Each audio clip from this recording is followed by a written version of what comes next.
আসসালামু আলাইকুম।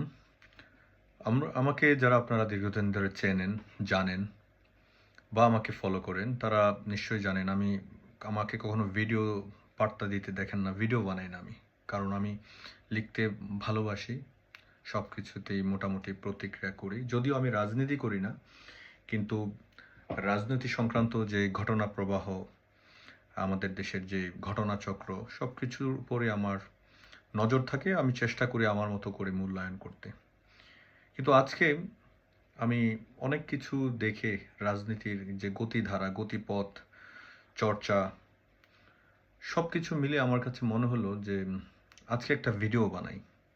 কেননা আসলে হয়তোবা ভিডিওর বার্তাটা হয়তো আমি বোঝাতে পারবো, বা আমার যে আজকে যে বক্তব্য সেটা লেখার চেয়ে আমি মনে করলাম যে এর চেয়ে একটা ভিন্ন মিডিয়ামে যদি আমি প্রকাশ করি, হয়তোবা এটা বেশি কমিউনিকেটেড হবে।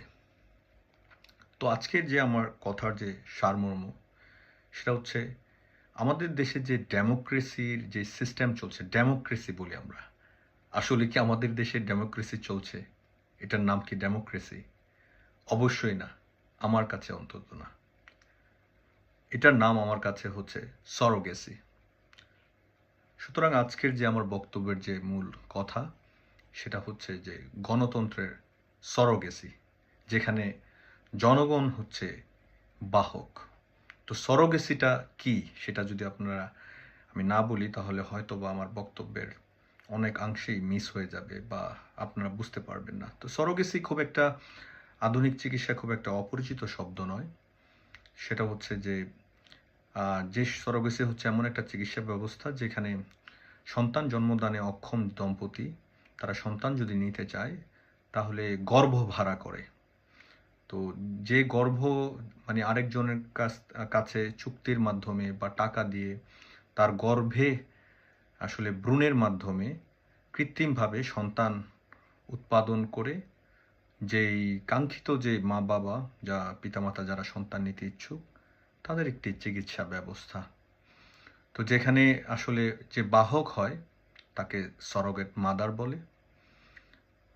কিন্তু আদতে সে এই মাতৃত্বের অধিকার পায় না। কিন্তু সে ৯ মাস বা যেই যৌক্তিক সময়ে বাচ্চা জন্মগ্রহণ করে, সে গর্ভধারণ করে, কষ্ট করে, কিন্তু যখন বাচ্চাটি পৃথিবীর আলোর মুখ দেখে, তখন সে এটার অধিকার হারায়। তো আমার কাছে আমাদের যে জনগণ, আমাদের দেশের, বাংলাদেশের, দুঃখজনকভাবে আমাদের জনগণকে সেই সরোগেট মাদারের মতোই লাগে।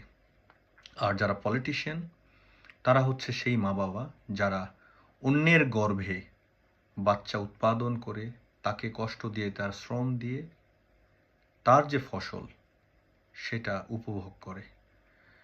তো দেখেন আপনারা বাংলাদেশে যে সংবিধান, আইন, আদালত, সংসদ, এই প্রতিষ্ঠানগুলো আসলে আমাদের রাষ্ট্রের গর্ব, ন্যায় বিচারের স্তম্ভ, গণতন্ত্রের রক্ষা কবচ ইত্যাদি ইত্যাদি বলে আমরা অভ্যস্ত।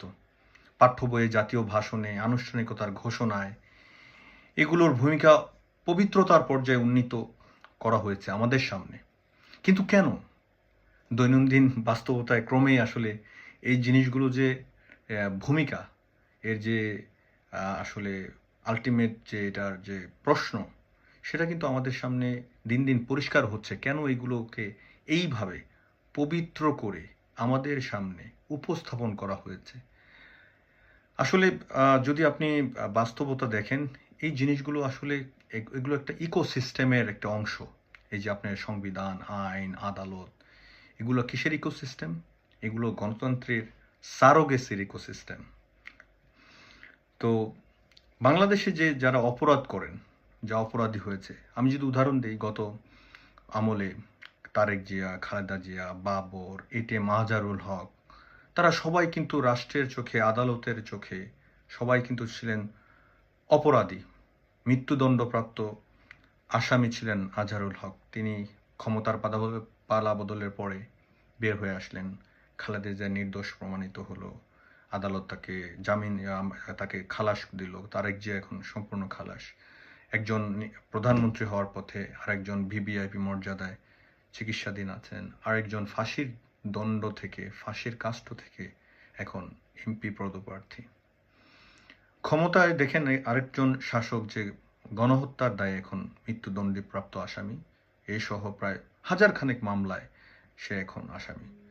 ধরুন আমরা যদি কল্পনা করি একটি বাংলাদেশের যে গণতান্ত্রিক চর্চা, যদি ধরেন কল্পনা করেন সেই দণ্ডিত আসামি যদি ফেরত আসে, তাহলেও আপনার এই আদালত, আপনার এই সংবিধান, আপনার এই সংসদ গুলো কোনো কিছুই আপনার সন্তানদের হত্যাকারী বা আপনাদের এখনের রাষ্ট্রের যে ভাষায় তার যে অপরাধ, সে একদিনেই একটি রায়ে নিষ্কলুষ একদম হুজুর হয়ে যাবে। সে একদম একজন সদ্য গর্ভজাত সন্তান যেভাবে পৃথিবীতে আসে, ঠিক সেই জায়গায় সে নির্দোষ প্রমাণিত হবে। তাহলে কি দাঁড়ালো? চিকিৎসা বিজ্ঞানে যে আমরা যে কথাটা উদাহরণ দিলাম, আমি যে বলছি আমাদের দেশে যে অপরাধী যে নির্দোষের যে পরিচয় হয়, এটার ভ্রূণ যেমন সারোগেসিতে ল্যাবে হয়, সেই এইখানের আদালত আর যে বিচার, সেখানে অপরাধী আর নির্দোষ প্রমাণিত হয় বা তৈরি হয় ক্ষমতার ল্যাবে। এরপর সেই পরিচয়কে জনগণ এর উপর প্রতিস্থাপন করা হয় সংসদ, সংবিধান, আদালত, নির্বাচনের মাধ্যমে। ফলে বিচার আর নৈতিক মানদণ্ডে দাঁড়িয়ে থাকে না, এগুলো দাঁড়িয়ে থাকে ক্ষমতার ভারসাম্যে। একসময় দেখেন আমাদের রাষ্ট্রের যে মানুষগুলো মারা যায় বিভিন্ন সময়, রাষ্ট্রের বিভিন্ন রকম নানা সময়ে আমরা যারা রক্ত দিয়েছি দেশে, ৭১ বলেন, আপনার ৯০ বলেন, ২৪ বলেন, প্রত্যেকটা সময়ে দিন শেষে আসলে সুবিধাভোগী কারা হয়েছে? জনগণ? অবশ্যই না।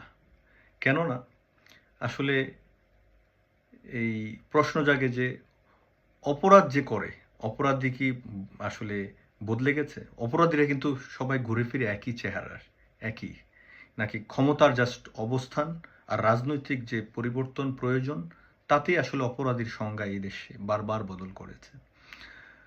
তো আমাদের দেশে দেখেন বাস্তবতা, আমি যদি উদাহরণ দিই, এই যে যারা খুনের আসামি বা যারা মানবতা বিরোধী অপরাধী যারা ছিল, তারা এখন আপনার নিরপরাধ। যারা ধরেন গ্রেনেড হামলা বা রাষ্ট্রদ্রোহে যে মামলা ছিল, তারা এখন কিন্তু ক্ষমতার দ্বার প্রান্তে। কিন্তু দেখেন এই ক্ষমতার পালাবদল কিন্তু তাদের জন্যই শুধু হয়নি, এসেছে সাধারণ মানুষের জন্যও কিন্তু ক্ষমতার পালাবদল হয়েছে। কিন্তু তাদের ভাগ্য, তাদের ক্ষেত্রে এই আইন, আদালত, সংসদ, আইন, জেল, এগুলো কিন্তু কোনো পরিবর্তন হয়নি। আমি উদাহরণ দিই, একটা খবর দেখলাম যে কোন জেলায় যেন যে একজন কৃষক ১৭০০ টাকার সারের ঋণের জন্য সে কিন্তু জেলে, এরপরেই তার কিন্তু মুক্তি হয়নি।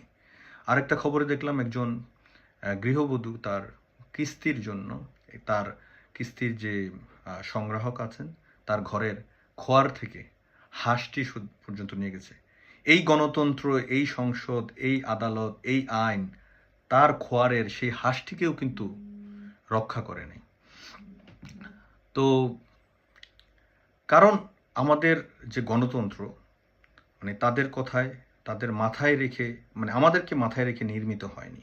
এটা হচ্ছে ক্ষমতাসীনদের বা যারা রাজনীতি করে তাদের জন্য। তাহলে আমাদের প্রয়োজনটা কোথায়?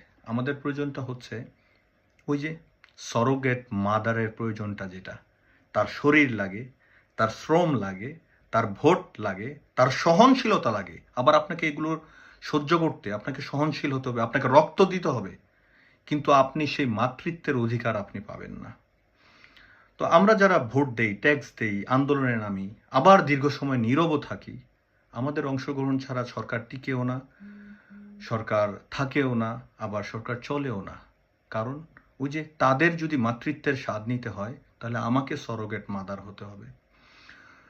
তো তবুও আমাদের রাষ্ট্র ব্যবস্থার জন্মে আমাদের যে জন্য যে অংশগ্রহণ, আমাদের যে ব্যবহার, সেগুলো কিন্তু আসলে প্রয়োজন হয়, কিন্তু আমাদের এতে ক্ষমতার যে স্বাদ বা আমাদের যে আকাঙ্ক্ষা, সেটা কিন্তু কখনোই পূরণ হয় না। এই কারণে আমরা দেখি একদিকে রাজনৈতিক এলিটদের জন্য যে বিচার ব্যবস্থা নমনীয়, সময়োপযোগী, আলোচনা সাপেক্ষ, অন্যদিকে সাধারণ মানুষের জন্য তা কঠোর, নির্দয়, স্থির। এই দ্বৈত মানদণ্ডেই প্রমাণ করে এই সমস্যাটি ব্যক্তি বা দলের নয়, সমস্যাটি একটি কাঠামোগত, ব্যবস্থাগত, রাষ্ট্রের। এই ব্যবস্থা ন্যায় উৎপাদন করে না। এই ব্যবস্থা কেবল ক্ষমতাকে উৎপাদন করে। তো গণতন্ত্র যদি জনগণের জন্যই হইতো, তাহলে ন্যায় বিচার কারো রাজনৈতিক পরিচয়ের উপর নির্ভর করতো না। আইন যদি সত্যিই ন্যায়ের হাতিয়ার হতো, ন্যায়ের মানদণ্ড হতো, তাহলে দরিদ্র কৃষক, ক্ষমতাধর রাজনীতিকের জন্য তার প্রয়োগও একরকম হতো। যতদিন না তা না হবে, আসলে ততদিন আমাদের সংবিধান, আইন, আদালত, সংসদ সব কিছুই যাবে গণতন্ত্রের সরোগেসির অবকাঠামো হিসেবে।